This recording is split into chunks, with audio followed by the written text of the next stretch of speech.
Hey guys, welcome back everybody. If you're wanting to add bio on your TikTok account and wondering how to do so, in today's video we will be guiding you through the process. So without any delay, let's just get started. You can start by opening up the TikTok application on your device. Now once you open it up, you can tap on the profile icon in the bottom right corner of the screen where your picture is, and that should open up your profile page. You can go ahead and tap on it to open it up.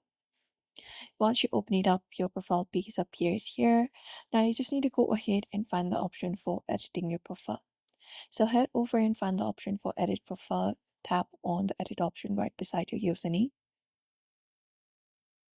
And once you tap on it, it should give you some options to edit on your profile. All you gotta do is basically head over and find the basic info section where you will be finding option for bio. So you just need to go ahead and tap on it.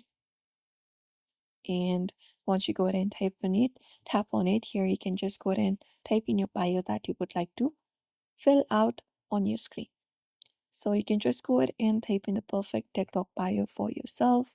After you have entered up the bio, what you can do is basically go ahead and look out for the save option in the top right corner. And once you tap on it and head back onto your profile, you should be finding your bio right under your followers. And that's how you update your bio. So if you'd also like to go ahead and add bio on TikTok account, these are the methods you can follow up. So do not forget to give this video a like and also subscribe for more tips and tutorials.